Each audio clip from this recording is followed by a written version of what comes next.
Bonsoir à tous, mesdames et messieurs, merci beaucoup d'être là pour cette conférence, ce meet-up organisé par NUMA Montpellier. Donc un petit teasing là pour les gens qui sont sur le Facebook Live. Voilà, ça nous fait très plaisir de voir autant de monde qui ont autant d'intérêt pour un sujet d'actualité tel que l'intelligence artificielle. Donc ce soir, pour vous présenter ce sujet, on a deux startups montpelliéraines qui sont présentes, spécialisées dans l'intelligence artificielle, à savoir Made in Plan, qui essaie de concevoir un architecte à l'intelligence artificielle, et la deuxième équipe qui est l'équipe de Tarios, qui eux sont en train de mettre au point une intelligence artificielle qui crée automatiquement du contenu sur Internet, aussi bien du contenu écrit que de l'image, etc. etc. Voilà, bah écoutez, la conférence démarre bientôt. Ça enchaîne. La conférence démarre dans 5 minutes, donc pressez-vous de vous inscrire et... Continue déjà à présenter un peu tout le monde. Ok, j'enchaîne. Alors du coup, oui, bon, ouais, quelques remerciements pour commencer. Merci beaucoup à la métropole de Montpellier de nous avoir mis à disposition cette belle salle. Donc on a vraiment une super installation et il faut en profiter. Merci beaucoup à la team de NUMA qui diront peut-être un petit mot tout à l'heure. Je ne sais pas quand est-ce qu'ils veulent s'exprimer. Allez Arnaud, quand tu veux. Donc NUMA qui est un accélérateur. Ouais, bonjour à tous. Entre deux réglages de micro et de live Facebook, je vais pitcher NUMA en quelques minutes. Pour ceux qui ne connaissent pas, donc NUMA c'est un accélérateur de start-up. Je suis un des cofondateurs avec Patrick, mon associé, qui est juste ici. C'est une société qui a été créée par des entrepreneurs pour des entrepreneurs. En fait, on a fait un constat simple il y a 2-3 ans. C'est qu'il y avait des super startups qui progressaient vite à Montpellier, mais qui n'en avaient pas autant qu'à Paris, à Londres, à Bangalore, New York ou Moscou, Mexico. Et on a fait le pari de ramener NUMA à Montpellier, à Toulouse et bientôt dans d'autres villes de France pour déployer un programme d'accélération de très bonne qualité. Et dont le modèle économique est très simple. On prend une part dans les startups, on accélère, ce qui fait qu'on est super aligné. Et si la startup gagne, on gagne. Si la startup crève ou perd, ben on perd aussi. Faut dire que les stats sont pas trop en la faveur des startups, mais nous on aime bien le risque. Et voilà, je pense que vous allez avoir un panel de gens brillants ce soir qui vont essayer de vulgariser l'intelligence artificielle. J'en dévoile pas plus, je vais te laisser encore parler quelques minutes pour qu'on soit bien calé et on va lancer avec un petit quart d'heure de retard sur l'horaire prévu, mais c'est normal comme dans toutes les conférences. Oui, donc j'enchaîne. Alors écoutez, première question que j'ai envie de vous poser, savoir un petit peu, faire un petit sondage, qui est venu nous voir ce soir. Donc les étudiants, s'il vous plaît, levez la main pour voir. Ouais, c'est cool, ok, il y a plein de jeunes. Ensuite, est-ce qu'on a des chercheurs, des universitaires, des gens de la recherche? Ouais, Laurent, ok. Ok, pas beaucoup de chercheurs. Est-ce qu'on a éventuellement des entrepreneurs? Là, ouais, ok, cool, super. Chef d'entreprise, en général? Ok, super. Bon, impeccable, on a du monde, ça fait plaisir. Alors, objectif de la conférence, c'est très simple. On va essayer, tant mieux qu'il y ait des étudiants, de vulgariser devant vous un petit peu ce que c'est que l'intelligence artificielle en donnant quelques petits exemples à la fois théoriques et très concrets, mais vraiment des choses simples pour commencer. Et après, on va avoir le temps de pouvoir passer sur des choses beaucoup plus techniques. Donc évidemment, si vous décrochez sur les parties techniques, concentrez-vous sur les exemples. Ok? Bon, c'est cool. Donc au sommaire, une première partie où on va présenter les intervenants, une deuxième partie avec quelques éléments introductifs donc, sur l'intelligence artificielle. Concrètement, quels sont les métiers de Made in Plan et de Tarios, et enfin on terminera par les questions au public. Donc, voilà. J'ai pas été très poli, j'aurais dû commencer par ça. Bon, je me présente, je m'appelle Morgan Palma, donc je suis le cofondateur d'une jeune startup qui s'appelle Made in Plan. Mon parcours, brièvement, j'ai fait un bac S et je suis parti faire des études de droit donc pendant 8 ans, je suis allé jusqu'à la thèse. J'ai préparé le concours d'entrée à l'école d'avocat, puis j'ai préparé la magistrature. Et finalement, c'était un parcours qui m'ennuyait beaucoup. Et j'ai vu passer le monde des startups comme un train qu'on attrape en route. Et j'ai sauté dedans. Et très rapidement, je me suis senti très à l'aise dans ce milieu où beaucoup de liberté. Tous les projets peuvent se réaliser dans ce monde-là en ce moment. Donc, si vous avez des idées, des ambitions, il faut foncer, sincèrement foncer. Très rapidement, j'ai rencontré donc, mon cofondateur Maxime Toury. et on a pu créer la startup Made in Plan. Donc, à ton tour, Jean-Guillaume, de te présenter. Salut. Bonjour, bonsoir à tout le monde, merci d'être là. Donc Jean-Guillaume Fage, ingénieur en génie informatique pour l'aide à la décision, docteur en programmation par contrainte, qui est notre domaine de prédilection, et cofondateur de la société Cosling. Ok. Je crois que tu as fait une thèse, c'est ça? C'est ça. Quel était l'intitulé de ta thèse? Donc c'était sur l'utilisation des graphes en programmation par contrainte, donc un petit peu théorique et pratique en même temps. Ouais, théorique, mais je crois que tu as obtenu un prix pour ça. Oui, c'est ça. Ça s'est plutôt bien passé. Donc, ça a été récompensé par le premier prix de thèse de l'Association française d'intelligence artificielle et le premier prix également de l'Association mondiale en programmation par contrainte. Ok, cool. Et du coup, sur la base de cette thèse, je crois que tu as fondé une start-up. Voilà, c'est ça. Donc, c'est suite à ces travaux de thèse que j'ai fondé avec Tanguy Lapeg, mon associé, docteur également, Cosling, qui est du coup une société de services qui aide les entreprises dans leur transformation digitale. Mais on va se spécialiser sur des problématiques très complexes de planification sous contrainte, de configuration de système. Et donc on fait appel à ces technos pour différents secteurs. Donc par exemple on a travaillé avec Rexel pour faire un configurateur qui est utilisé par 5000 de leurs collaborateurs. On a travaillé avec l'Agence spatiale européenne sur la communication satellite Terre. C'est du planning avec des contraintes d'alignement, de ressources, mais c'est assez complexe, donc ce type de sujet, puis également en énergie, en BTP. En fait, tu as travaillé dans beaucoup de métiers, beaucoup d'applications sur ta technologie, Mm-hmm. et je crois que ce soir tu es venu nous parler aussi beaucoup de Made in Plan. Exactement, donc avec Made in Plan, en fait, on fait un architecte en intelligence artificielle. Donc qu'est-ce que c'est concrètement? C'est qu'on va faire des plans de maison automatisés à partir d'un besoin exprimé, un besoin utilisateur, et on prend en compte toute une expertise en fait métier qui provient des associés fondateurs, qu'on arrive à formaliser pour rendre l'habitat agréable, qui respecte les normes de construction bien évidemment, et puis ça nous permet également d'automatiser le devis, la tarification. On va concevoir le plan de construction, mais aussi pour les fondations, pour vraiment gérer tout le projet de A à Z. Donc vraiment un architecte d'intelligence artificielle qui automatise aussi bien la conception des plans que le chiffrage. Exactement. Okay. C'est quoi ton rôle au sein de Made in Plan? Alors moi je m'occupe du développement de tous les algorithmes, et puis de driver les équipes techniques sur l'aspect développement logiciel. Ok. Ok, super. Merci Jean-Guillaume. Du coup on passe à l'équipe de Tarios. Joaquin, ton tour. Donc, je m'appelle Joaquin Fernandez, donc, je suis l'un des cofondateurs de Tarios. Je suis ingénieur de l'école polytechnique et docteur en mathématiques. Et avec Tarios, on crée une intelligence artificielle qui a comme objectif générer du contenu textuel pour les réseaux sociaux, pour les marketing de contenu, à l'usage des créateurs de contenu, des community managers, marketeurs, des agences marketing. Donc, on essaye que tout le temps que les gens aujourd'hui passent à chercher des sources, rédiger, essayer de faire que les textes soient captivants pour les audiences, automatiser tous ces process pour assister les gens qui créent le contenu. Voilà. À ton tour, Yann. Mon tour. Donc moi je suis un peu plus jeune, je viens de finir mes études, d'abord avec un background en robotique avec l'école des mines de Nantes, et je me suis spécialisé un peu plus en intelligence artificielle et deep learning, le point que je vais vous expliquer ici. Et j'ai cofondé avec Joaquin et Christophe, qui n'est pas encore arrivé, le Tarios, et je m'occupe de toute la partie technique du développement. Ok. Comment elle vous est venue cette idée de Tarios, donc d'automatiser la création de contenu? Au tout début, on a commencé notre aventure au travers de consulting, où on a voulu répondre à des problématiques tout autour de l'intelligence artificielle et du big data. Et on a eu une problématique assez simple qui est survenue, c'est qu'il fallait être connu, animer nos pages et les faire vivre. C'est là qu'on s'est posé la question, pourquoi ne pas automatiser ce processus? Pourquoi ne pas créer un robot qui, lui, va rédiger et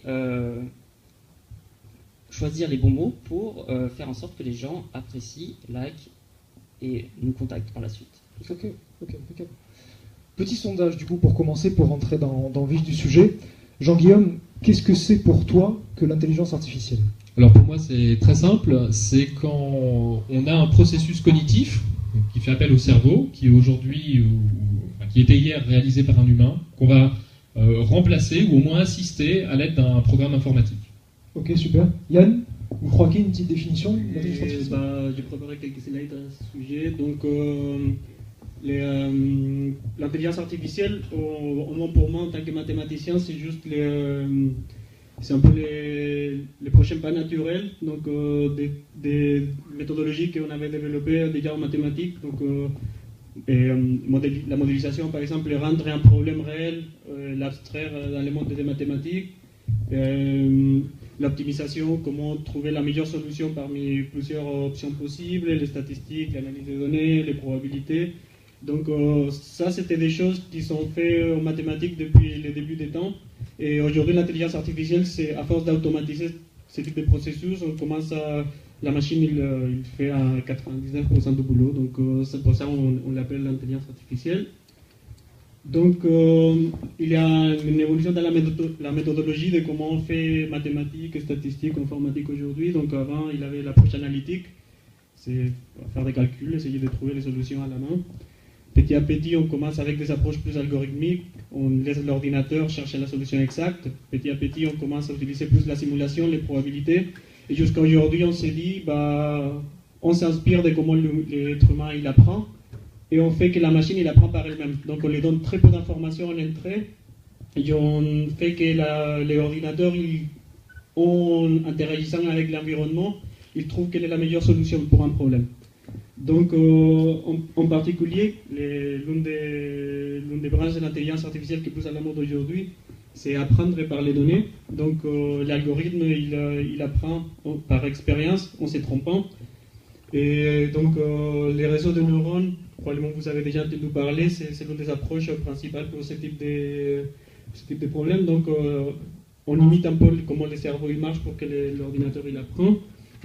Et on assume que si on donne suffisamment de données à la machine, il va finir par trouver quelle est la bonne solution et comprendre l'environnement mieux que comment ferait un être humain. C'est pour ça que des boîtes comme Google et Facebook sont tellement intéressés à avoir vos données, c'est pour vous connaître et pouvoir faire des opérations avec ça. Donc pourquoi on le fait aujourd'hui? Parce qu'il y a un écosystème qui permet qu'on avance beaucoup en intelligence artificielle aujourd'hui. Il y a les ressources, il y a les puissances de calcul, il y a les données. C'est facile à programmer, il y a plusieurs bibliothèques pour pouvoir les faire. Et aussi, c'est le fantasme un peu de notre époque, essayer de trouver un robot qui remplace l'être humain. Donc, c'est un peu un fantasme, donc on essaye d'y arriver. Ok. Merci beaucoup, Joaquin. Il y a un petit mot sur ce que c'est que l'intelligence artificielle? Moi, j'aurais tendance à dire que l'intelligence artificielle est assez générale. C'est tout simplement quelque chose qui va être capable d'apprendre par lui-même ou d'apprendre à partir de données qu'on va pouvoir lui donner. Ok, impeccable. Merci beaucoup. Alors, à mon tour maintenant, j'ai envie de poser une première question dans cette conférence. Cette première question, c'est: faut-il avoir peur de l'intelligence artificielle? La réponse, évidemment, c'est oui. Bien sûr qu'il faut avoir peur de l'intelligence artificielle. Mais il faut avoir la bonne peur. Pas la peur rétrograde ou paralysante. Il faut avoir une peur positive. Celle qui nous pousse à nous poser les bonnes questions face à cette nouvelle technologie qui apparaît. Ce genre de peur qu'on a quand, juste avant de sauter à l'élastique, on se pose les deux questions essentielles. Est-ce que je suis bien attaché? Et qu'est-ce que j'ai mangé ce matin? Parce qu'à ce stade-là, il n'y a que ça qui compte. J'ai envie de défendre devant vous 4 idées, autour de 4 interrogations fondamentales. La première question, c'est: pourquoi de l'intelligence artificielle? Pour une raison très simple. Chacun doit avoir en tête un principe anthropologique et biologique de base. Comme tout être vivant, l'être humain est là pour réduire ses souffrances, pour réduire les efforts qu'il doit faire au quotidien pour répondre à ses besoins vitaux. C'est le cas de tous les êtres vivants sur Terre. Malheureusement, ce désir de réduction des efforts peut impliquer parfois dans la société des chocs, et des chocs violents. Et je prendrai un seul exemple pour illustrer ça. Au 2e millénaire avant Jésus-Christ, il y avait une petite île, enfin il y a toujours une petite île, en plein milieu de la Méditerranée qui s'appelle la Crète. L'activité principale de la population de cette petite île, c'était de porter l'eau. Et un jour, un homme a eu une idée brillante, il s'est dit: tiens, je vais automatiser la distribution de l'eau. Je vais construire un pont qui va être un petit peu plus haut du côté de la rivière et un petit peu plus bas du côté de la ville. Il a sans doute fait des plans, il est sans doute allé voir l'administration de la ville, et cet homme-là s'est fait crucifier en place publique pour avoir eu pour projet de mettre au chômage la moitié de la population de l'île. Vous voyez le genre de choc que ça provoque, évidemment. C'est la génération d'après qui a créé le premier aqueduc. Ok ? Aujourd'hui, mesdames et messieurs, pour que vous ayez une perspective sur le temps long, il y a encore 150 millions de personnes qui portent l'eau pour pouvoir l'utiliser dans leur foyer. C'est bien qu'il existe encore beaucoup de chemin à faire sur le terrain de la réduction de la souffrance et des efforts. L'intelligence artificielle intervient, comme l'expliquait Jean-Guillaume, pour réduire nos souffrances intellectuelles, pour pouvoir améliorer la distance avec laquelle, jusqu'où on va pouvoir aller sur le plan intellectuel, le niveau avec lequel on va pouvoir réfléchir sur les sujets. Deuxième question, comment l'intelligence artificielle va-t-elle profondément modifier les métiers ? Alors, comme toute innovation technologique globale, comme l'invention de la roue, de l'imprimerie ou de la machine à vapeur par exemple, l'intelligence artificielle va toucher l'ensemble des métiers selon un processus en 3 étapes. La première étape de ce processus, ça va être, quand on prend un métier n'importe lequel et qu'on découpe les différentes tâches, l'IA va d'abord apporter un support à une fonction. C'est-à-dire, elle va aider, elle va accompagner. On prend l'exemple de Relais Colis, avec qui Jean-Guillaume a pu travailler. Relais Colis fait de la livraison, d'accord, de colis dans toute la France. L'intelligence artificielle est utilisée par Relais Colis pour optimiser, améliorer la distribution des colis, afin de permettre de réduire les distances parcourues par les chauffeurs, évidemment réduire les coûts et réduire les délais de livraison. Ça, c'est la première étape. La deuxième étape, c'est quand l'intelligence artificielle va remplacer une phase entière de ce métier. L'exemple que je prends régulièrement, c'est celui des médecins. Les médecins, depuis des années, évidemment, ne font pas que soigner, ils prennent aussi des rendez-vous. D'accord ? Et bien cette prise de rendez-vous, aujourd'hui, ça existe déjà, c'est des produits qui sont déjà sur le marché, sont déjà automatisés par des outils de planification basés sur l'intelligence artificielle. Et la dernière étape, évidemment, c'est le remplacement complet du métier. Le seul exemple qui me vient en tête aujourd'hui, c'est l'exemple des cancérologues, sans aucun doute. La cancérologie, c'est quelque chose de relativement simple, entre guillemets, c'est-à-dire, que fait le cancérologue ? Il est censé faire un diagnostic sur la base d'un ensemble de données médicales qui lui sont données par des instruments de mesure médicaux, et il va devoir faire ce diagnostic sur cette base-là. Sauf que la masse de données est telle, et elle est grandissante aujourd'hui, qu'évidemment, le cerveau biologique n'est pas fait pour prendre en considération tous ces éléments-là, et donc forcément, il y a des outils basés sur l'intelligence artificielle qui seront un jour plus performants que les cancérologues humains. Troisième question, peut-on contrôler l'intelligence artificielle ? Alors, la question du contrôle de l'IA, ça pose la question de ce qu'on appelle la singularité. J'introduis le propos pour ceux qui ne connaissent pas le concept. La singularité, c'est un concept qui est né dans la science-fiction dans les années 50, et qui serait ce moment où l'intelligence artificielle aurait la capacité d'apprendre elle-même de manière complètement autonome, sans même que l'être humain ne puisse contrôler cet apprentissage. Un scénario à la Matrix, quoi, en clair. Ce scénario-là, la plupart des spécialistes de l'intelligence artificielle estiment que c'est une question qui devrait se poser pas avant 2030-2040. Donc aujourd'hui, ce n'est pas vraiment le sujet qui va nous animer ce soir. Moi, j'ai plutôt envie de parler de la réglementation sur les algorithmes. C'est-à-dire, quel rôle doit jouer le droit, quel rôle doit jouer l'État sur le contrôle et le respect de la loi par l'ensemble de ces algorithmes. Première question, quel est le régime applicable aux algorithmes ? Très simple, ce n'est pas vraiment un sujet aujourd'hui. Les algorithmes, ce sont tout simplement des formules mathématiques qui peuvent être intégrées ou non à du code informatique, le tout étant régi par ce qu'on appelle le droit d'auteur. Voilà, ça c'est une question qui est résolue depuis très longtemps, il n'y a pas de sujet là-dessus. En revanche, il y a un deuxième sujet, c'est le sujet de la responsabilité. Qui est responsable du fait des algorithmes ? Pareil, la réponse a aussi été donnée par le droit. C'est très simple, c'est un régime de responsabilité qui existe depuis l'invention du Code civil, ce qu'on appelle la responsabilité du fait des choses, dont on a la garde. D'accord ? Je prends un exemple. Une voiture autonome, sans chauffeur, a un accident. Qui est responsable ? Eh bien, c'est très simple. C'est un arrêt qui date de 1945, qui s'appelle l'arrêt Franck. Est responsable celui qui a le pouvoir d'usage et de direction sur la chose. l'usage de contrôle et de direction sur la chose. Donc, très simple, qui a mis au point les algorithmes, qui sont les concepteurs de cette voiture, ce seront eux les responsables. Voilà donc le sujet. La dernière question fondamentale posée sur le plan du contrôle de l'IA aujourd'hui, c'est un sujet qui porte sur l'usage qu'on va faire des algorithmes. Évidemment, quand les algorithmes utilisent une masse très très importante de données, on peut prendre les exemples donc, des GAFA, Facebook, etc., on peut s'interroger sur l'usage qui est fait de ces données par les algorithmes. Un exemple très simple, il y a une disposition légale en France qui interdit, sauf exception, l'usage et la diffusion de statistiques ethniques. Quel est aujourd'hui le contrôle de l'État, le contrôle de la loi sur les algorithmes qui sont utilisés par diverses entreprises numériques et qui peuvent utiliser ce genre de statistiques pour prendre des décisions et faire des choix dans tous les sens du terme.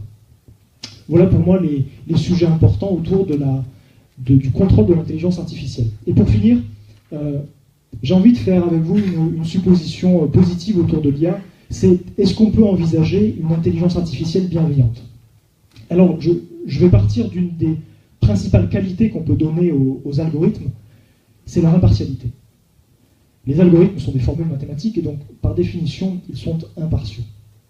Comment est-ce que, en tant qu'être humain, on peut s'appuyer sur cette qualité-là pour essayer d'apporter dans notre société plus d'impartialité là où il y en a besoin? Et je vais prendre deux exemples concrets. Le premier exemple, c'est celui de la justice. Et je parle par expérience. Qu'est-ce qu'on va faire quand on va se rendre compte, une fois qu'on aura récupéré suffisamment de données sur les décisions de justice qui sont prises, et c'est en train d'être fait à aujourd'hui, qu'est-ce qu'on va faire quand on va se rendre compte qu'il y a un aléa énorme dans les solutions qui sont données juridiquement dans les juridictions en fonction des litiges, alors que parfois ce sont des circonstances relativement proches? Peut-être que l'intelligence artificielle aura un rôle à jouer sur ce sujet-là. Et le deuxième exemple que j'ai envie de prendre, c'est on est tous touchés depuis plusieurs décennies par des campagnes de lutte contre les discriminations. Il y a un rapport que j'ai lu la semaine dernière, qui a été publié par Sciences Po sur les discriminations dans l'octroi des crédits. C'est accablant. C'est comme si on n'y arrivait pas, en fait. Est-ce que les algorithmes n'auraient pas un rôle à jouer par exemple dans l'octroi du crédit, dans la suppression de tout ce qui fait qu'on discrimine un dossier sur la base de critères discriminants qui sont interdits par la loi? Ça, c'est un rôle qui peut être très très intéressant à jouer par les algorithmes. Donc, on peut espérer à terme l'usage d'une intelligence artificielle bienveillante, mais on a encore beaucoup de craintes avant de pouvoir arriver là. Joaquin. Donc, ça marche comment ça?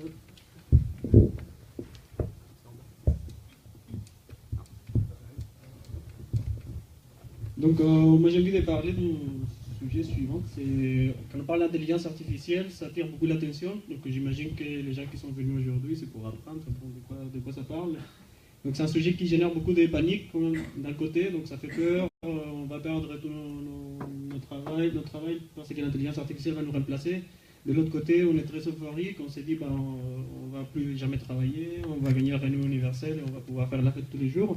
Donc c'est des sujets qui, d'un côté, ça provoque des émotions extrêmes. Donc moi j'ai envie de répondre à la question pourquoi. En fait, pourquoi ça fait cet effet. Donc j'ai envie de commencer par quelque chose qui pour moi c'est le point de départ pour la discussion sur l'intelligence artificielle, c'est quels sont les mythes fondateurs de notre société actuelle. Donc j'appelle ça un peu l'héritage des Lumières et ses dérives. On est dans une société technique, individualiste, rationnelle, qui se croit rationnelle, donc on pense que la science est la seule source de vérité. On pense qu'on est des êtres rationnels, que tout ce qu'on fait c'est pour chercher l'utilité, sinon ça serait stupide. On pense qu'on est empirique, s'il n'a pas de données, si on dit quelque chose, il faut qu'il ait des données derrière qui les justifient, sinon on ne croit pas. Et on a ce côté individualiste et on pense qu'on se limite juste à la recherche du plaisir. Donc tout ce qui va au-delà de l'individu, c'est stupide. Voilà. Donc ça, c'est un peu notre héritage voilà, de siècles à peu près. Donc quelles sont les dérives de ça? On voit l'évolution humaine. Quand on parle d'évolution, des progrès de l'humanité, on est toujours en train de réfléchir en termes que l'être humain il est en train de chercher l'efficacité. Les progrès, c'est toujours quelque chose d'optimisé en quantité économique, individuelle ou collective. On croit aujourd'hui que les créations culturelles se limitent juste à l'expression de l'authenticité ou juste pour avoir du plaisir en écoutant une pièce de musique ou en regardant une pièce d'art. Et on pense que le rationnel, il est tout capable. Donc, même au niveau moral, on ne se pose plus les questions, on laisse les experts donner les questions pour nous. Donc, on les voit même au niveau du système politique. C'est les gens techniques qui prennent les décisions sur, si on parle d'environnement, c'est les scientifiques dans l'environnement qui vont choisir telle ou telle politique. Si on parle en économie, c'est les experts. Donc, même sur des problématiques qui sont plutôt morales et pas d'ordre seulement scientifique, on laisse quand même les experts prendre les décisions pour nous. Donc on a cette confiance sur les rationnels. Donc si on a cette prisme moderne où on pense tout en termes d'utilité, de rationalité, d'empirique, donc c'est normal qu'on pense que tout ça va se limite à un moment à juste avoir beaucoup de données, avoir beaucoup de puissance de calcul pour faire les meilleurs choix rationnels. Donc c'est pas une surprise que d'un côté on pense que l'intelligence artificielle il va faire tout, donc on n'aura plus jamais à prendre une décision, on n'aura plus jamais à réfléchir, ça va tout résoudre, et donc on est très content sur ça. On est déjà en train de calculer quel va être notre salaire de revenu universel, et de l'autre côté ça nous fait peur parce qu'on dit tout ce qu'on fait qui a de la valeur, l'intelligence artificielle la fait mieux que nous. L'intelligence artificielle aujourd'hui il commence à arriver à créer de la musique. L'intelligence artificielle il commence à prendre des données et faire un peu de la recherche scientifique, donc on s'est dit qu'est-ce qu'il nous reste? Donc ça fait peur, et de l'autre côté beaucoup d'euphorie. Donc c'est qu'on oublie, mais je pense que c'est ça, je pense que les débats de l'intelligence artificielle ça va à un moment commencer à arriver à cette c'est pour une question en tant qu'être humain, c'est que nous on est des animaux sociaux et notre progrès il y a des composantes culturelles et sociétales qui sont très fortes et qu'on oublie parfois. Quand on parle d'art, on n'est pas juste dans la génération des choses qui vont générer du plaisir à la personne qui écoute ou qui regarde une pièce d'art, sinon que la musique, la musique ancienne, se crée dans un certain contexte religieux, la musique tribale dans un certain contexte de croyances, la musique plus moderne, ça existe dans des cadres de contre-culture, la science-fiction, notre vision de la technologie, c'est aussi mené aussi par les types de films qu'on voit sur les futurs, en Matrix, et notre vision de l'intelligence artificielle, ça rentre dans ce type de choses. Quand on voit les monuments dans les grandes villes, ça a été créé dans un cadre des victoires militaires. Donc par exemple, des livres comme Les Misérables, ça existait dans un contexte historique. Si j'écrivais quelque chose égal aujourd'hui, totalement sorti du contexte, ça ne va pas avoir le même impact. Ça, c'est pareil avec la technologie. On croit que la technologie, parce que c'est quelque chose de plus froid, c'est totalement rationnel. Et donc là, oui, l'intelligence artificielle va nous dépasser. On donne des données, on donne de puissance de calcul, et l'intelligence artificielle va faire notre boulot scientifique ou technique. C'est pas vrai non plus. Même au côté scientifique et technologique, nous, ça rentre dans une démarche culturelle. Quand on parle du Bitcoin, c'est pas la technologie qui nous intéresse, c'est aussi cette idée d'être émancipé des banques, d'avoir une liberté financière. Quand on parle d'intelligence artificielle, on pense aux bienfaits qu'il va avoir pour nous, les êtres humains. Quand on parle de protection de la vie privée, c'est parce que nous, en tant qu'êtres humains, on veut avoir notre vie privée protégée. Quand on voit la contraception, c'est de la recherche scientifique qui était faite dans un cadre social où la femme, il voulait avoir plus de liberté. Donc, c'est pas l'évolution technologique, ça rentre pas juste dans un contexte de regarder des données et faire du calcul. C'est dans un contexte social, culturel, ça s'inscrit dans l'histoire. Donc il ne faut pas oublier que nous, on est dans cette cadre. Donc il ne faut pas non plus oublier, aujourd'hui, on veut se croire en tant qu'être humain des individus supérieurs, rationnels, qui, voilà, on fait tout par rapport à la logique. C'est pas vrai, même notre système, même notre façon de voir le monde, il s'est imposé de façon pas très pacifique. Donc il faut voir l'histoire de l'homme en deux parties. Donc, on répond toujours à la question comment faire, donc comment gagner en efficacité, c'est qu'on a un peu les côtés ingénierie. C'est là que l'intelligence artificielle nous aide beaucoup. C'est à résoudre des problèmes d'ordre plutôt tactique. Mais les mécanismes culturels où, en tant que société, on va répondre à la question pourquoi on fait les choses, pourquoi on fait telle ou telle technologie, pourquoi on prend telle ou telle voie en tant que société.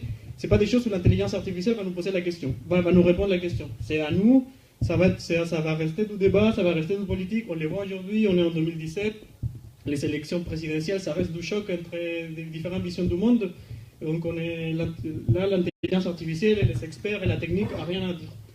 Donc, pour finir, dans cette image, un peu aujourd'hui, comment on se voit en tant qu'homme moderne, on se voit comme quelqu'un de rationnel, comment on est encore, on a des débats philosophiques que c'est pas l'intelligence artificielle qui va les répondre. Donc, pour moi, les grandes craintes de l'intelligence artificielle, c'est pas qu'il va nous remplacer sur tous les aspects, sinon c'est le fait de qui est en train de contrôler l'intelligence artificielle, quelle utilisation on les fait, quelles sont les valeurs derrière l'utilisation de l'intelligence artificielle. Ça, c'est des questions qui sont plus importantes, sont vraiment plus critiques et sont plus pressantes parce qu'on voit des gens qui commencent à accumuler tous les pouvoirs de calcul. On voit les grosses entreprises, Google, Facebook, Amazon, qui ont tous les pouvoirs de calcul, qui ont toutes les données de tout le monde. Donc, pour moi, c'est là que c'est la voie, c'est les questions, c'est pas forcément sur si on va se faire remplacer ou pas. Absolument, merci. Merci beaucoup Joaquin pour cette question. Effectivement, l'intelligence artificielle doit rester un outil technologique et les sujets moraux demeurent pour l'homme, évidemment. Jean-Guillaume, je crois que tu peux nous parler d'applications concrètes de l'intelligence artificielle à travers la programmation par contrainte notamment. Oui, tout à fait. Merci beaucoup Morgane. Donc je vais vous parler d'une techno qui fait partie de l'IA, qui s'appelle la programmation par contrainte, donc qu'on pose dans un contexte aussi scientifique. Donc là, aujourd'hui, on est dans une époque où on a déjà plein de données. Pourquoi ? Parce qu'on a des ERP dans quasiment toutes les entreprises. On a des capteurs dans quasiment tous les matériels vraiment importants. Vous avez une grue de chantier, il y a des capteurs, un camion, il y a des capteurs maintenant. Et puis aussi avec Internet, on peut avoir un flux de données important. Donc avec ces données, on peut appliquer des maths, on peut appliquer des techniques d'analyse, du machine learning pour en créer de l'information riche, de la connaissance, voire de la prédiction, le futur. Pourquoi on fait ça ? On fait ça pour prendre des bonnes décisions. On fait pas ça juste pour être content et dire c'est bien ce qui s'est passé hier. Non, on fait ça pour faire mieux demain. Et donc la programmation par contrainte, ça intervient pour automatiser la prise de décision pour faire mieux demain. Donc voilà, ça se positionne dans cet univers. Et à quoi ça sert ? Par exemple, concrètement, dans un data center, donc le cloud, aujourd'hui, vous allez sur Internet, vous naviguez sur des sites web. En fait, ces applications, elles sont hébergées par des ordinateurs qui sont en général mutualisés. Et puis, on peut avoir des applications en programmation par contrainte où on va chercher à optimiser l'usage de ces machines pour offrir une bonne qualité de service. Pourquoi ? Parce qu'on va consommer du CPU, on va consommer de la mémoire. Donc, si on met tout sur la même machine, ça crache. Si on prend une machine, donc un ordinateur par application, ça coûte très cher et c'est du gâchis. Donc l'idée, c'est d'optimiser dynamiquement la gestion d'un data center. En logistique, donc pareil, on va pouvoir, on évoquait par exemple pour les colis, pour la livraison, on va pouvoir offrir un meilleur service pour être meilleur sur la relation client, être plus précis sur l'heure d'arrivée. C'est important quand on commande quelque chose sur Internet, on n'a pas envie de bloquer 2 jours en attendant que le livreur arrive. Il faut avoir un créneau de tir assez serré. Et puis, consommer moins de carburant, c'est des euros, c'est aussi moins de pollution, c'est important. On a un sujet, par exemple, en logistique. Ce qui est intéressant en logistique, c'est pour la gestion dans un entrepôt, c'est que c'est assez basique. On va pousser des palettes, on va mettre des colis sur des palettes pour après approvisionner une grande surface, admettons. On a une application qu'on développe avec des logistiques pour aider le préparateur de commande à monter sa palette plus efficacement. Et aujourd'hui, il y a déjà de l'intelligence artificielle, il y a déjà une commande vocale. En fait, il parle à l'ordinateur verbalement. Le langage est analysé, c'est automatisé, et nous, on va précalculer comment monter la palette et lui restituer facilement. Pourquoi ? Parce que dans notre contexte actuel, il y a beaucoup de turnover, Et donc ça permet de faciliter la montée en compétences des collaborateurs, qui sont plus efficaces, plus vite. Voilà, donc très pragmatique. Et puis dans le BTP également, application de programmation par contrainte, optimiser la gestion de chantier. Voilà, le planning de construction, ça respecte un grand nombre de contraintes techniques liées vraiment à l'infrastructure, liées à la réglementation, aux ressources humaines. Et donc avec Made in Plan, donc, c'est bon, ça marche pas ? Ouais, d'accord. Pardon. Donc la conception de plan, voilà, que j'avais déjà évoqué plus tôt, qui va respecter un grand nombre de contraintes. D'autres applications, la correction de logiciels. Si on veut faire un logiciel pour une fusée spatiale, si on n'a pas envie qu'elle explose, il faut mieux que le logiciel ne soit pas buggé. Donc c'est arrivé une fois à cause d'un capteur, enfin d'un seuil sur une notion de température, on redémarrait le logiciel en permanence et boum. Donc maintenant, l'aérospatial se dote de technologies avancées pour faire du code de qualité. Et pour ça, on va utiliser la programmation par contrainte. Également le machine learning, que nous, en général, on intervient après machine learning pour avoir des données fiables. Mais en fait, on peut faire du machine learning avec la programmation par contrainte. Alors voilà, maintenant qu'on voit à peu près à quoi ça sert, à quoi ça ressemble, l'idée, c'est qu'on s'attaque à un problème précis. J'ai mis du code. Et puis, on va, en fait, tout simplement décrire ce problème. On ne dit pas comment le résoudre, on décrit quel est le problème qu'on veut résoudre. Et c'est le solver, un moteur de calcul qui tout seul va résoudre ce problème. Donc là, on a un problème classique, académique, qui est le problème du voyageur de commerce, où on cherche en fait à optimiser une tournée, où on doit visiter un nombre de points. Donc ce qui est intéressant, c'est qu'un humain ne serait pas mauvais. On voit bien ce qui est con et ce qui est pertinent.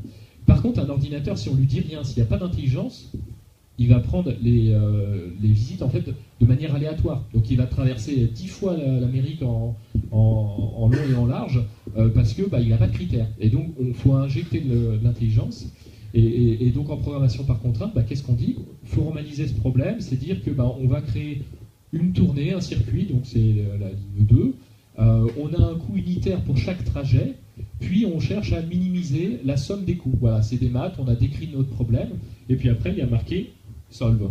Et là, c'est là que c'est de l'IA, c'est l'ordinateur qui tout seul trouve un algorithme, en fait, va le synthétiser automatiquement pour résoudre ce problème. Donc c'est ça qu'on fait. Donc, pour comprendre un peu le mécanisme, c'est de la logique, c'est des choses simples. On prend une illustration très basique, le sudoku. En fait, on a deux concepts élémentaires. Le premier, c'est le filtrage. En fait, c'est appliquer la logique du problème. Donc, pour le sudoku, on va dire que dans une cellule, on va avoir un entier entre 1 et 9. Donc, on a une notion de variable, de domaine. Et puis, on veut que par ligne, colonne et carré, les valeurs soient différentes. Et donc, en appliquant ça, on peut identifier, par exemple, là, il y a 2 5 sur 2 lignes. Donc, les 5 des carrés en haut et en bas sont déjà pris. Donc, il faut un 5 sur le carré du milieu. C'est déjà pris aussi par rapport aux colonnes, donc on sait que nécessairement, de manière logique, donc de manière certaine, il y a un 5 au milieu. Donc ça, c'est vraiment réfléchir et avoir raison. Mais ça ne marche pas tout le temps. Dans la vie, c'est un peu plus compliqué, donc souvent, qu'est-ce qu'on fait, nous, humains ? On essaye, et puis on voit si ça marche. Et c'est pareil en informatique. On a un mécanisme, en fait, de recherche, ça s'appelle, où on va tout simplement prendre des décisions, répercuter leur impact, et tant que ça marche, on continue, et si ça ne marche pas, on revient en arrière, on corrige. Voilà, donc on va reproduire un peu ce mécanisme de manière automatique pour tous les problèmes que j'avais évoqués. Voilà, donc en résumé, on a une technologie qui est à la fois un langage de modélisation pour exprimer des problèmes, c'est une technologie de résolution pour trouver des solutions. On a de nombreuses applications qui sont déjà en place aujourd'hui, depuis même quelques années. Et puis, c'est notamment possible parce qu'on a des outils matures, efficaces. Donc, pour ma part, je suis contributeur au solver, donc moteur de contrainte Choco Solver, qui est vraiment répandu, qui est utilisé par l'industrie, qui est téléchargé 2000 fois par mois, qui permet de vraiment diffuser l'IA dans l'industrie principalement, aussi dans le monde académique. Et puis on avait une citation, donc c'était dans les années 90-2000 avant vraiment le buzz sur le machine learning, qui était que voilà, c'est vraiment très proche du Saint Graal de l'IA, au sens où on décrit un problème et c'est l'ordinateur qui le résout pour nous. Le côté sympa un petit peu de la discipline. Ok, merci beaucoup Jean-Guillaume. Donc, Jean-Guillaume va nous décrire un premier pan de l'intelligence artificielle qu'on appelle la programmation par contrainte. Maintenant, on va passer sur un deuxième pan de l'IA, qui est beaucoup plus à la mode, que vous avez sans doute souvent entendu, qu'on appelle le machine learning, et sa version plus avancée, qu'on appelle le deep learning. Oui, je vais essayer de vous présenter ce que c'est le deep learning. Juste avant de commencer, qui est-ce qui a déjà entendu parler du deep learning? Bon, quand même quelques-uns, c'est bien. Déjà, je vais essayer de le replacer dans le contexte. Donc, est-ce que ça marche? Ça n'a pas marché. Si, peut-être. Voilà. C'est bon. Donc, le machine learning et le deep learning sont des composantes intrinsèques de l'intelligence artificielle. Ce que vous avez présenté tout à l'heure, Jean-Guillaume, faisait plus partie de la partie intelligence artificielle. Donc, moi, je vais aller plus en profondeur. Machine learning étant en général quelque chose qui va être capable de filtrer vos spams. Le deep learning, je vais vous l'expliquer tout de suite. Donc son fonctionnement. Vous avez peut-être déjà vu ce qu'on appelle un réseau de neurones. Réseau de neurones, les petits ronds, et il y a des connexions entre ces différents neurones. Même fonctionnement que vous pouvez avoir dans le cerveau. À partir de ces réseaux, on va créer des filtres. Ça veut dire que par exemple, pour une image qu'on va avoir en entrée, on va essayer de comprendre ce qu'il y a à l'intérieur de cette image-là. Savoir qu'est-ce qui se passe. Au début, ça va être des filtres qui ressemblent à peu près à rien. Après, on va voir apparaître un nez, un œil, une bouche, et à la fin, un visage.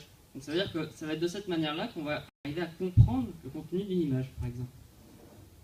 Un autre exemple encore plus simple, on prend en entrée des animaux. L'objectif, connaître si c'est un chien, un loup ou un autre animal. Au début, on va regarder est-ce qu'on voit une queue, un dos, etc. Après, on va aller un peu plus en profondeur. Ça va être la tête qu'on va reconnaître, et ainsi de suite. De haut niveau, voici comment fonctionne le deep learning. Voilà un autre exemple encore plus simplement. Voilà, comme je vous le disais, c'est comme le même fonctionnement que le cerveau. Avec ici l'exemple concret de qu'est-ce qui se passe quand on met en entrée un visage. Le visage va être analysé couche par couche. Et à la fin, le réseau sera capable de comprendre, comme un enfant, si oui ou non, il a bien vu un visage ou pas. Et c'est en apprenant à chaque itération, donc en vérifiant s'il a bien trouvé le résultat ou pas, qu'il va pouvoir créer des nouvelles connexions et comprendre. Voilà globalement comment fonctionne le deep learning, même très rapidement. Maintenant, si on est capable d'apprendre des choses, automatiquement on se dit, à quoi est-ce qu'on peut l'appliquer? Et où? Un des exemples qui est assez connu et que vous utilisez peut-être, c'est Snapchat, tout simplement. Lui va reconnaître votre visage et va appliquer des filtres. C'est exactement ce que je vous ai décrit juste avant. On peut continuer. Les voitures autonomes, sujet qui est très à la mode en ce moment, comment elles sont capables de reconnaître leur environnement? Ici, je vous montre ce qui se passe en essayant d'identifier des éléments sur l'image. Donc on est capable de reconnaître une personne, une voiture, les feux tricolores, très utile pour savoir si la voiture doit passer ou pas, par exemple, et connaître avec quelle certitude on a cette information, et la localiser dans l'image. Et ces technologies ont l'avantage d'être applicables en temps réel, donc la voiture, en temps réel, est capable de comprendre son environnement. Voilà ce qu'on sait faire actuellement. Maintenant, donc si on arrive à comprendre, je vous ai montré le passage de l'image vers la compréhension de cette image-là. Pourquoi est-ce qu'on ne pourrait pas inverser ce processus-là? C'est une question légitime et se dire pourquoi est-ce qu'on ne pourrait pas générer? C'est là que Tarios intervient et je vais vous présenter rapidement qui on est et qu'est-ce qu'on fait. Quel type d'algorithme on met en place. Donc c'est d'abord une équipe. Donc on est 3 cofondateurs, Joaquin, Christophe et moi-même. Et on s'est lancé justement, comme je vous l'ai expliqué au début, sur de la création de contenu. Donc on a débuté au début de cette année et notre objectif et ce qu'on est en train de développer, c'est pour le marketing du contenu. Donc c'est-à-dire publier sur des plateformes type Facebook, LinkedIn, Snapchat et compagnie, des articles, des contenus qui vont être percutants et que les gens vont apprécier pour pouvoir diffuser. L'objectif, c'est pas de faire de la fake news. C'est vraiment faire du contenu de qualité. Et donc, on arrive à l'objectif, c'est que vous ayez l'idée, on rédige. Donc on s'abstrait de cette dernière tâche. Donc maintenant, je vais vous présenter une des composantes du deep learning qu'on utilise vraiment en profondeur à Tarios et qui est vraiment nouvelle. C'est une technologie qui a été développée en 2014 et qui commence à avoir des vrais bons résultats depuis 2016. Donc c'est vraiment pas vieux. C'est ce qu'on appelle les GAN, Generative Adversarial Networks. Donc c'est vraiment quelque chose qui utilise les deux éléments que je vous ai présentés juste avant. Donc la discrimination, donc ça va être l'élément D, qui lui va essayer de reconnaître, savoir si c'est vraiment un visage ou pas, par exemple. Et ce qu'on appelle un générateur, c'est quelque chose qui va essayer de faire une fausse image. Donc d'un côté, en haut, on a les vraies images, et en bas, on va avoir un générateur de fausses images. Donc si on continue, donc voilà exactement la même chose que ce que je vous ai montré juste avant. Lui, il va être capable d'analyser le contenu de l'image. Et de l'autre côté, on va faire le processus inverse. Ce processus inverse, lui, va, à partir d'une entrée, générer une image, et ça va être une bataille entre le générateur et le discriminateur pour savoir lequel est le meilleur. Et comme l'un va gagner au début et l'autre pas, ils vont apprendre l'un après l'autre, et ainsi de suite. Cette bataille va permettre d'émanciper les deux éléments, et c'est comme ça qu'on va arriver à générer. Le générateur deviendra un générateur de bonne qualité. Maintenant, je vais vous donner un exemple. Voilà, sur l'image, on va aller plus en profondeur. Voilà un cheval. Voilà, jusque-là, on est tous d'accord, c'est un cheval. Eh bien, moi, je vous dis que je peux le transformer en Z. Donc, j'ai réappliqué exactement les algorithmes que je vous ai présentés avant, mais sur la capacité de comprendre ce que c'est un Z, comprendre ce que c'est un cheval, et de transférer la connaissance du zèbre sur le cheval. C'est comme ça que j'ai transformé cette image. On peut continuer. Voilà 3 visages. Analysez-les bien. On va faire un petit sondage rapide. Lesquels sont vrais? Qui pense que le A est un vrai visage? 1, 2, ouais. Bon, très peu de personnes. Le B, un petit peu plus. Et le C, une grande majorité. Je vous donnerai la réponse après. Voilà, donc si on continue le transfert de connaissances d'un environnement à l'autre, voici par exemple un environnement urbain qui est transformé en environnement de jeux vidéo en live. GTA, pour les initiés. Voilà. Et ça, c'est vraiment quelque chose qui est faisable avec la même technologie qui était au début. On continue sur la musique. Alors, je ne garantis pas que vous allez pouvoir entendre, mais on va essayer. Donc, je vais vous présenter, cette fois-ci, je vais vous donner la réponse quand même tout de suite. Je vais vous donner 2 exemples de musique. Vous allez me dire lequel est génial. Est-ce qu'on entend quelque chose? Bon, voilà, c'est très court, c'est normal. Et le deuxième?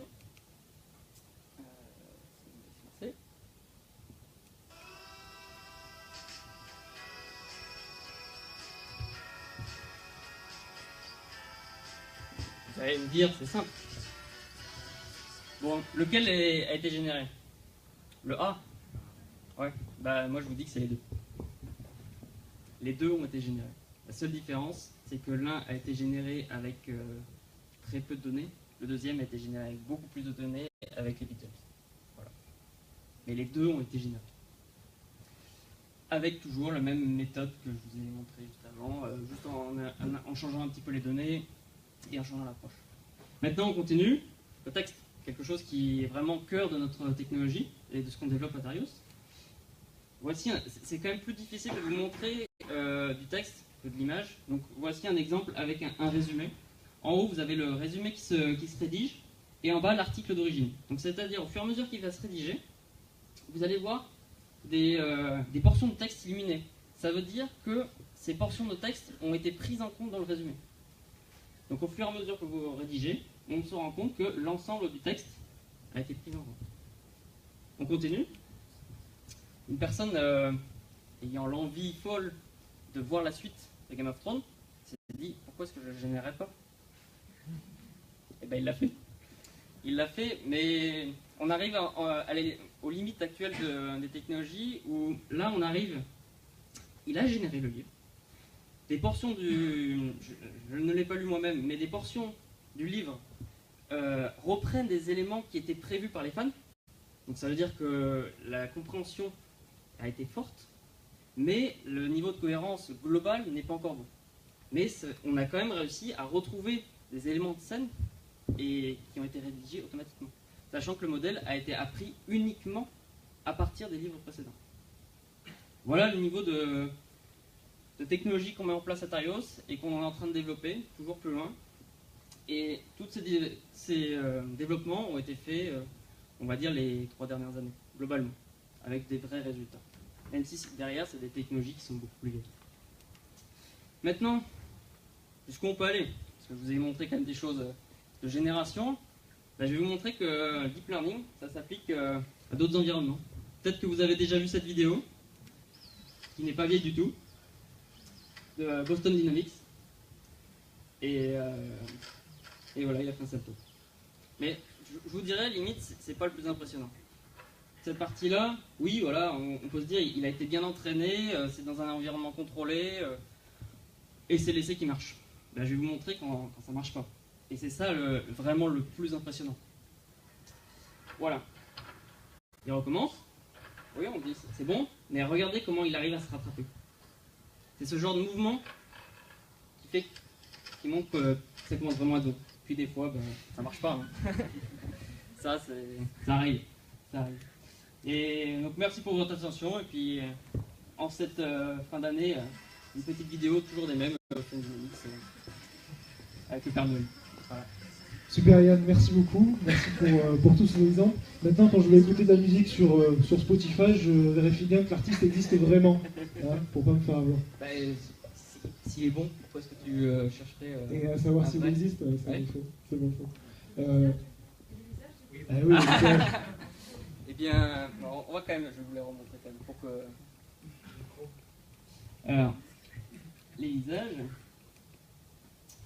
Bon, vous avez bien vu. Il n'y en a aucun de vrai. Ça a été publié il n'y a pas longtemps. Là, ils sont capables de générer un visage. Attends. Ils ont été capables de générer le visage à partir d'un grand ensemble de données qu'ils ont un petit peu amélioré. Et c'est comme ça qu'ils ont créé, à partir de rien, ces visages. Donc c'est des faux. Et uniquement des faux. Voilà pour la réponse. Merci beaucoup Yann. Donc, juste une petite question moi, qui me taraude. Quand on voit les robots là, qui sautent, tu expliquais que c'était des principes d'apprentissage. Est-ce que chez Tarios, vous utilisez les mêmes technologies d'apprentissage que pour les robots? C'est encore un autre petit biais qu'il peut y avoir dans l'intelligence artificielle et dans le deep learning. Là, on va apprendre par l'essai. C'est ce qu'on appelle le reinforcement learning. Même on va plus loin, on va dire du deep reinforcement learning. Et c'est pas exactement ce genre de technologie, mais c'est des technologies qui actuellement font des cartons. Et vous avez peut-être vu ce que Google a pu faire avec AlphaGo, Alpha 2.0 et Alpha 0 maintenant, où ils ont battu les champions du monde et ils ont créé des IA qui étaient capables d'apprendre à partir de l'ancienne, de battre l'ancienne, donc d'être encore meilleur, et maintenant d'apprendre avec vraiment très peu d'informations. Ok, super, merci beaucoup. Une dernière petite question pour conclure cette conférence à Jean-Guillaume, je crois qu'il y a des choses à nous raconter. Les GAFA, donc Google, Amazon, Facebook et Apple, sont très actifs en matière d'intelligence artificielle, on les entend beaucoup sur le terrain du machine learning. Est-ce qu'ils sont aussi sur le terrain de la programmation par contrainte? Est-ce qu'ils jouent sur Tether un petit peu? Oui, tout à fait. Bon, ils sont gros, hein, ils ont des grosses équipes. Mais ils développent justement leur propre solver en open source qui s'appelle OR Tools et qui permet de traiter toutes ces problématiques que Google rencontre en fait en interne. C'est une grosse entreprise qui a beaucoup de projets. Et donc, ce qui est assez intéressant, c'est que du coup, chaque année, en fait, on a des compétitions internationales de solvers où il y a un organisateur qui va créer une centaine de problèmes. On n'y a pas accès, on ne sait pas ce que c'est. Et puis, il va tout simplement appliquer chacun des solvers du marché dessus et voir quel est le plus performant, celui qui donne la meilleure solution dans le moins de temps possible. Et donc Google avait sorti une nouvelle génération de solvers avec une hybridation solver programmation par contrainte, SAT, les e-close. Et puis on était très contents d'arriver devant eux. Ouais. Je crois que vous avez des très bons résultats. Ouais, donc du coup, on a eu la première place avec autorisation de calcul parallèle, deuxième classe, toutes catégories confondues, sachant que les premiers nous utilisaient en fait à l'intérieur de leur propre solver. Mais on a battu Google, donc c'était assez sympa. C'est plutôt sympa, et je crois qu'il y en a qui n'ont pas voulu jouer le jeu d'ailleurs. Ouais, IBM, ils veulent pas participer, donc d'accord. Si un jour ils pouvaient participer, ça serait sympa. On va conclure là-dessus, on lance le défi à IBM de venir se frotter au Choco Solver de Jean-Pierre. Merci beaucoup, merci de nous avoir écoutés, merci de votre attention. On peut passer maintenant aux questions, une petite quinzaine de minutes, voilà. Merci beaucoup.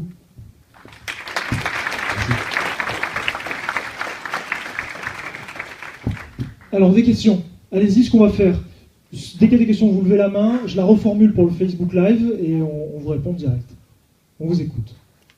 Est-ce qu'il y a des petites questions? Vas-y. Justement, par rapport aux grandes entreprises, ce que j'ai vu là, c'est que c'est beaucoup de données. Donc, c'est des ordinateurs qui prennent beaucoup de données. Est-ce que les barrières à l'entrée de ces technologies-là ne sont pas très très hautes?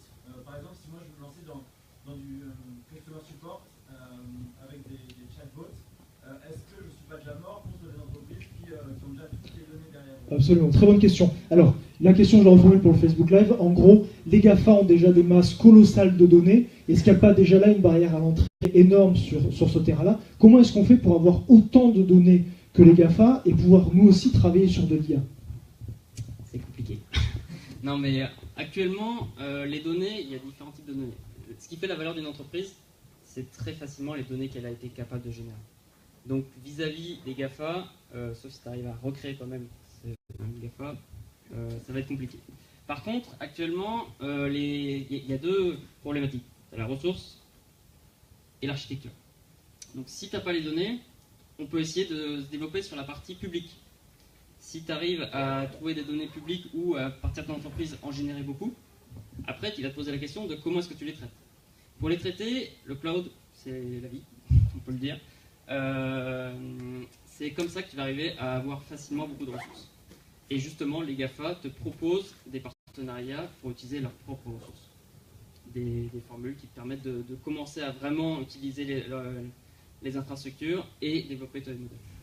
Mais c'est compliqué de générer des coordonnées, oui. Ok, merci Yann. Est-ce que j'ai répondu à ta question? Oui. Autre question? Allez-y, sur tous les sujets autour de l'intelligence artificielle, que ce soit des aspects technologiques, plus philosophiques, si vous avez peur, qu'est-ce que vous n'avez pas compris? Quelles interrogations? Pas de questions? Allez-y. Oui, du coup, on parlait de création de contenu. Alors, ce que je me dis, c'est que on va créer du contenu beaucoup plus rapidement que ce qu'on faisait avant, parce qu'on faisait à la main, on le faisait nous-mêmes. Ce que j'ai cru comprendre, c'est que le contenu et les données, ça coûtait cher, ça prenait de la place, et qu'il allait commencer à avoir des entreprises déboueurs de données, entre guillemets, sur le cloud, sur Internet. Est-ce que les entreprises d'optimisation de place sont plus avancées que les entreprises de création de contenu, ou est-ce qu'on tend à des données de partout, du gros bordel sur Internet? Par contre, je laisse la reformuler celle-là. En fait, actuellement, qu'est-ce qui coûte cher? Le GPU. Donc ça veut dire c'est les cartes graphiques. Le stockage, ça coûte pas cher. Tu peux en avoir des quantités sans problème. Les disques durs, actuellement, on a facilement, dans un ordinateur personnel, 4 Tera. Donc on peut imaginer que dans des gros serveurs, juste une petite armoire de plusieurs pétas, donc c'est-à-dire encore des puissances de 1000 en plus, sans problème. Donc ça coûte pas cher. La problématique, c'est le traitement. C'est vraiment une problématique de traitement et comment est-ce que tu vas optimiser ce traitement. Par exemple, avec la programmation par contrainte. C'est une des possibilités. Après, il y a la parallélisation. Peut-être que tu veux rajouter quelques mots? Non, c'était ça. C'était effectivement pour confirmer que normalement la donnée justement ne coûte pas cher. Ce qui explique qu'il y ait l'émergence de l'IA, parce que les technos qu'on voit là, en fait, elles existent depuis longtemps. C'est juste qu'avant, on n'avait pas la donnée, ça coûtait très cher, on n'avait pas les ressources en calcul, on avait voilà, il faut que tout soit numérisé avant de pouvoir mettre en place cette techno. Donc, de mon point de vue, là-dessus, on n'a pas de barrière en termes de coût. Par contre, eh ben, c'est de plus en plus difficile de faire le tri entre ce qui est pertinent ou pas, et donc là il faut de l'expertise, des algorithmes, et à rajouter voilà, du sens sur les données. Je veux juste ajouter que quand on parle des données, on imagine juste les côtés, la donnée. Il y a une deuxième partie qui est si importante, que c'est labelliser la donnée. Donc c'est l'une des raisons pour lesquelles pas mal d'applications en intelligence artificielle apparaissent dans des entreprises de marketing comme Google, Facebook, Amazon, tout e-commerce, mais sont dans des contextes aussi où on peut mesurer facilement si l'intelligence artificielle a eu vrai ou faux. Donc si je mets une certaine bannière, est-ce qu'il y a clic ou pas? Si je mets un certain message, est-ce que les gens ont partagé ou pas? Donc il y a la donnée, mais aussi il y a un label pour pouvoir reconnaître. C'est ça aussi qui permet à la machine à apprendre. C'est pas juste. Il y a des approches pour apprendre avec de la donnée brute, mais c'est beaucoup plus difficile. Donc pour labelliser les données, il y a des entreprises aussi qui font appel à ça reste assez manuel, donc ils font appel à des petites mains qui vont regarder des photos, regarder du texte, ils vont à la main la labelliser.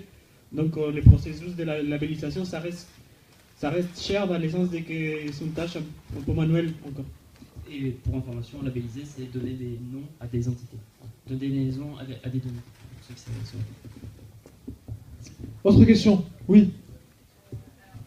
Bien fort.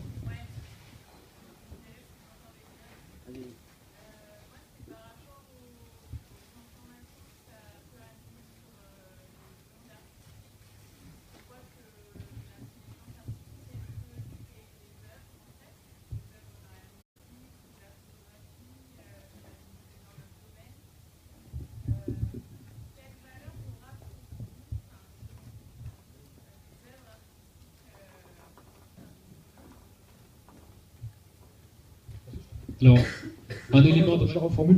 La question portait sur l'impact de l'intelligence artificielle, j'ai dit l'intelligence artistique, c'est fou ça. L'impact de l'intelligence artificielle sur le monde de l'art et quelle va être du coup relativement la valeur de l'art créé par de l'IA et la valeur créée par l'humain.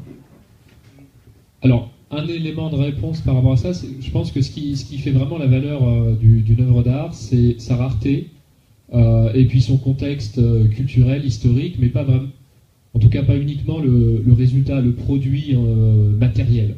Il y a alors un exemple qui vaut ce qu'il vaut, mais il y avait une vidéo assez intéressante qui circulait où il y avait une personne qui avait pris un tableau assez joli qu'il avait trouvé chez Ikea, 30 €, qu'il a installé dans un musée.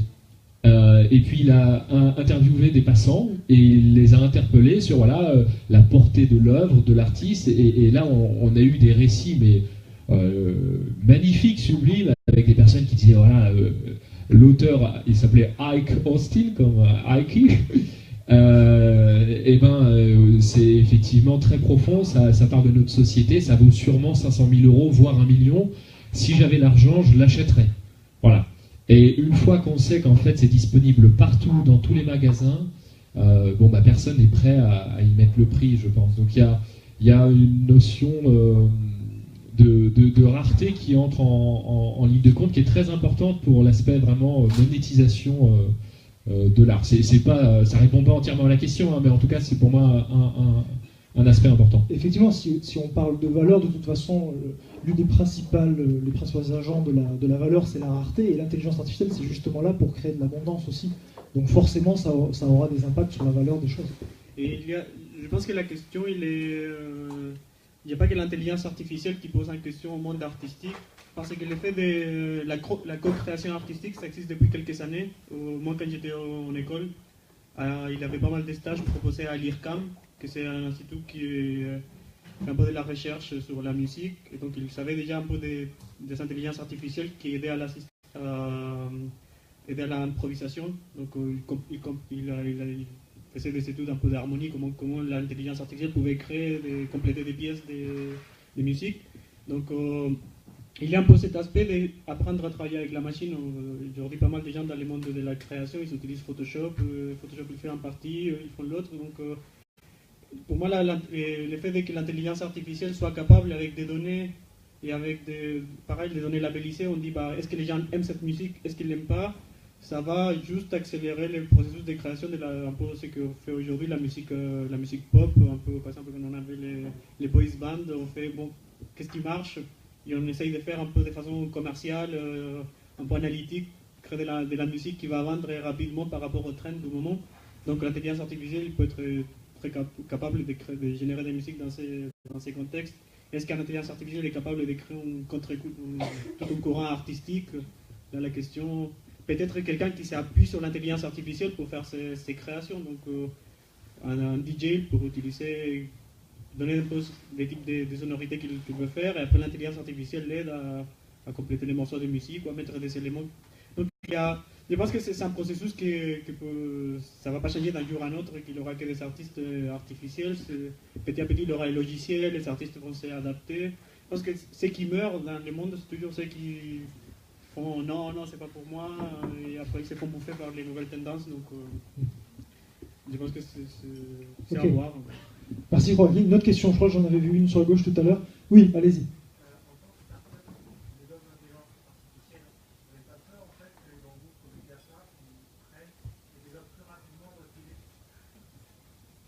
Je peux répondre un peu.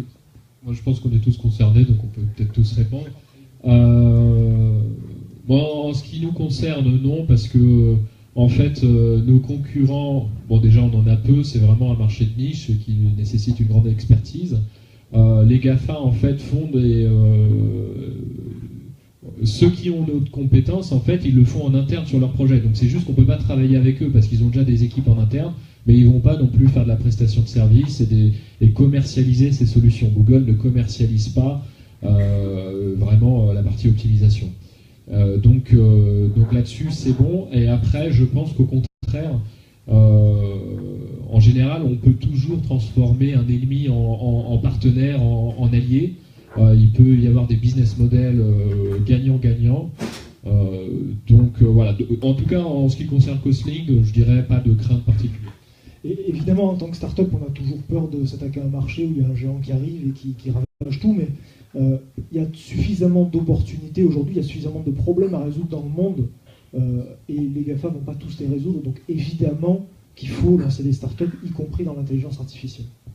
Et je pense qu'il y a un côté qui fait beaucoup la valeur d'une entreprise. Parce que de l'extérieur, on pense que c'est qu'une compétition de qui a la technologie la plus forte. Et de l'intérieur, j'imagine que les gens qui sont des entreprises, pas qui ont technologie, savent très bien que c'est la connaissance des vraies problématiques du client, comprendre, s'approprier un peu du problème, sont des choses qu'une entreprise grande, il ne va pas avoir forcément l'accès. Donc c'est aussi ce que parlait Yann tout à l'heure, c'est un gros avantage comparatif, c'est la capacité à générer des données. Ça ne veut pas dire générer des données pour les publier sur Internet, ça veut dire je comprends mon client, je comprends les métriques qui les servent, et c'est des métriques que les GAFA ils vont pas avoir. Après, Google, Facebook, Amazon, depuis quelques années, ils sont un peu dans ce processus de grosses entreprises de racheter des petites structures. Donc ça, est-ce qu'après, si on génère quelque chose, ils vont essayer soit de copier la technologie, soit essayer de racheter, je ne sais pas, mais c'est pas forcément les problèmes. Il y a de la place, quoi. Exactement. Voilà, il y a de la place. Et juste pour deux autres éléments, donc si on s'intéresse à une grosse entreprise qui ne serait pas vraiment type Google, Facebook, un peu à l'américaine, faut savoir qu'en fait ils sont lents. Les grandes entreprises en fait sont lentes, elles ont des process de décision très sérieux, et donc en fait en étant plus petit, avec moins de ressources, on peut aller plus vite. Si on s'intéresse aux entreprises un peu plus à l'américaine, ben, ils vont d'abord, si vraiment l'idée leur plaît, si à un moment tu les intéresses avec ton projet, ils vont préférer te racheter plutôt que redévelopper tout eux-mêmes en interne, mettre une équipe dessus pour te concurrencer. Donc j'ai envie de dire, bon, c'est plutôt une bonne nouvelle. Ça vaut le coup de jouer le jeu, quoi. Dernière question. Une. Allez, je vous en prie.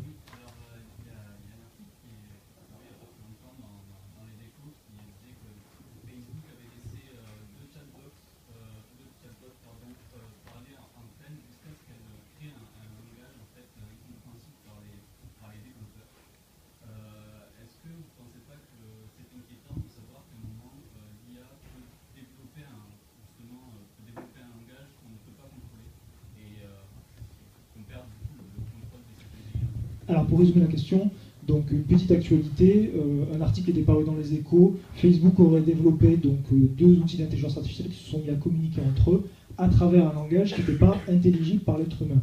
Je précise, la compréhension n'est pas le contrôle. Pas tout à fait pareil. Mais ok, Yann, tu veux peut-être dire quelque chose? Oui.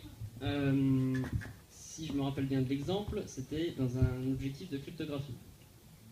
L'objectif, c'était que les 2 entités soient capables de communiquer sans qu'une personne tierce soit capable de comprendre le contenu. Sauf qu'actuellement, qu'est-ce que la cryptographie?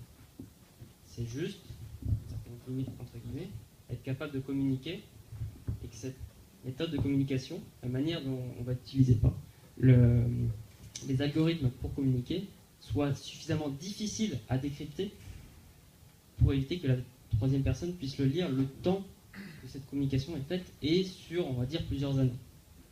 Donc c'est-à-dire que si on développe des ordinateurs quantiques, cette sécurité tombe. Parce que ça sera plus facile de décrypter. Maintenant, les chatbots qui arrivent à communiquer sans qu'un développeur puisse le comprendre, ça voudrait dire qu'ils ont juste développé une capacité d'encryption qui soit suffisante pour qu'une personne non experte n'arrive pas à les comprendre. Autrement dit, il a fait ce qu'on lui a demandé, quoi. Voilà. Mais si une personne veut vraiment décrypter, on y arrivera. Ça sera juste plus ou moins long. Donc, juste à rajouter la question de l'algorithme qui commence à avoir des comportements où on perd les contrôles sur ce qu'ils font. Ça ne pose pas qu'une intelligence artificielle. Avant d'être dans le monde des startups, j'étais en training algorithmique. Et là, c'est un vrai problème. Avoir un algorithme qu'on ne comprend pas parfois qu'est-ce qu'il est en train de faire, qui commence à avoir un comportement aberrant. Et c'est ce qu'on pourrait retrouver dans un avion, par exemple, si, imaginons, le contrôleur il était mal programmé. Avec la différence que dans l'aéronautique ou dans les nucléaires, c'est des vrais processus pour vérifier que les algorithmes ils passent un peu des checks de sécurité. Donc les codes des avions, ils sont des années et des années de tests. Le problème, c'est qu'en intelligence artificielle, ou ce qu'on utilise parfois en finance, il n'y a pas beaucoup de régulation. Donc les algorithmes, on les met en place. Et il y a un peu de tests, mais pas au même niveau qu'on pourrait avoir en aéronautique. Donc il y a eu ce qu'on appelle les flash crash. C'est quand la bourse il tombe en quelques minutes. Et ça a arrivé plusieurs fois déjà. Et c'est parce que les algorithmes, il devient fou, entre guillemets. On perd contrôle. Il y a des comportements qu'on n'arrive pas à prévoir. Et juste pour compléter et finir, pourquoi est-ce qu'actuellement on n'a pas de voiture autonome? C'est une bonne question. Parce qu'en fait, les technologies existent depuis longtemps. C'est question de sécurité. Les algorithmes que je vous ai montrés, il y a une grosse brèche. C'est que si on change, il y a des algorithmes, on change juste un pixel, donc juste un élément de couleur de l'image, la reconnaissance, au lieu de vous dire c'est un visage, il va vous dire c'est un panneau. Ou c'est un koala. Donc c'est une question de sécurité. Pourquoi les voitures autonomes ne sont pas encore autonomes? C'est à cause de ça. Donc on est en train d'essayer de résoudre encore beaucoup de travaux sur l'intelligence artificielle et beaucoup de technologies dont on parle aujourd'hui qui vont continuer à apparaître au fur et à mesure des années, encore pendant un bon moment. Merci beaucoup. Merci à tous d'être restés. On vous invite à prendre un petit buffet organisé par Numa et on passe tout de suite la parole à Arnaud. Merci. Ouais, je vais juste dire un mot sur la régularité des meet-up. En fait, on en fait un par mois. Le mois dernier, c'était sur le Bitcoin. Là, c'est sur l'intelligence artificielle. Donc, on va vous donner rendez-vous en janvier. N'hésitez pas à discuter avec l'équipe et avec nos super speakers. Ils ont travaillé dur pour ce meet-up. Donc, je pense que vous pouvez les applaudir encore une fois.